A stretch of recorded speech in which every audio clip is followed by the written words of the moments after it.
la nouvelle Sandero démarre tout juste dans les DOM. Donc, il faut lui laisser le temps d'arriver, de trouver son marché. Et finalement, les bateaux viennent aussi tout juste d'arriver sur chacun des DOM. Donc, au final, les ventes vont vraiment s'équilibrer entre Duster et Sandero.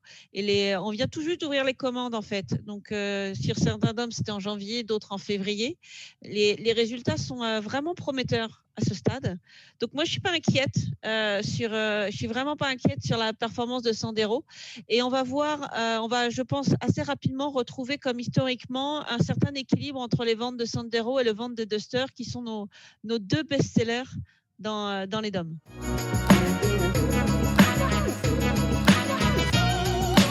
Particulier reconnaît le parti pris de Dacia, qui est d'avoir l'essentiel. Que l'essentiel, mais tout l'essentiel. Donc, ni plus ni moins.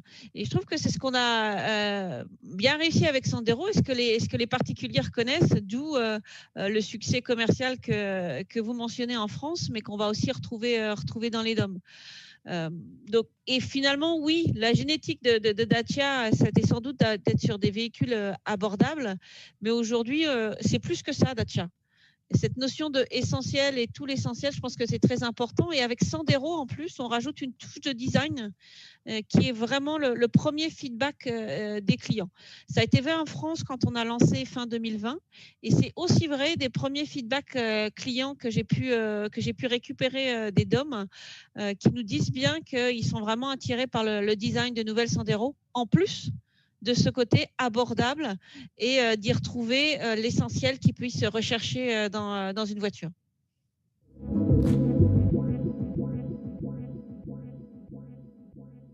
On va pas avoir d'option, on va dire, on n'a pas d'option phare sur la Sandero qui dit c'est ça qui fait la différence.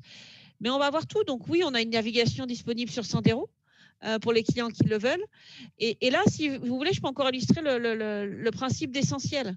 C'est une navigation. La navigation, elle ne va pas avoir à la fonction de vous trouver le restaurant où vous voulez aller ce soir. Mais elle va vous guider où vous voulez, parce qu'elle est simple, elle est facilement accessible, compréhensible, et du coup, elle répond aux besoins du client. Et ça, je pense que ça concerne finalement l'ensemble des équipements de la voiture. Et il y a tous les équipements de sécurité, de confort que le client attend, sans superflu.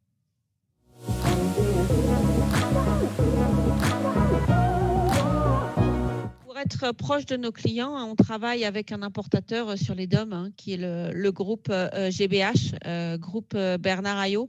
Alors, sauf à Mayotte, on travaille avec un autre importateur qui s'appelle Somiva. Et finalement, on regarde, on étudie les marchés avec eux pour bien comprendre quels sont les besoins clients et être sûr qu'on s'ajuste en termes de gamme à leurs besoins. Donc, il y a quand même une politique globale Dacia qui est vraie aussi bien en France que dans les DOM.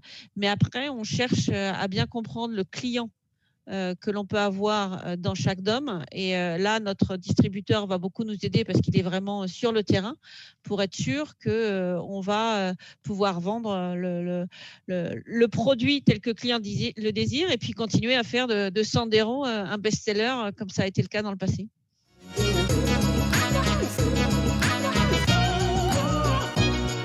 Dacia est depuis quelques années la troisième marque automobile dans les DOM. Donc, le premier objectif, c'est de garder ce positionnement, qui je pense est très fort parce qu'on réalise ça avec globalement deux modèles que sont Sandero et Duster.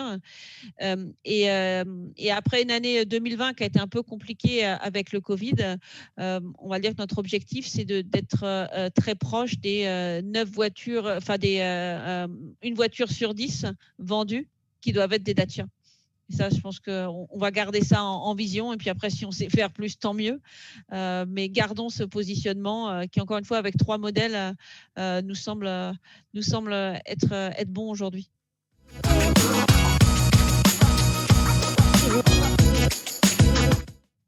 Alors, révolution électrique pour Dacia, c'est la Dacia Spring, qui va arriver dans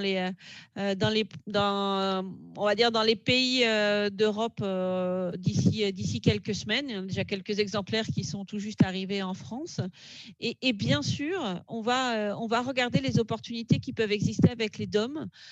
Donc, en termes de planning, on se positionne plutôt sur 2022. Mais on va regarder de nouveau avec nos partenaires importateurs vraiment comment faire aussi, vendre des springs électriques aux DOM. C'est un marché qui est amené à se développer dans les DOM comme en métropole, donc c'est pour nous un sujet important.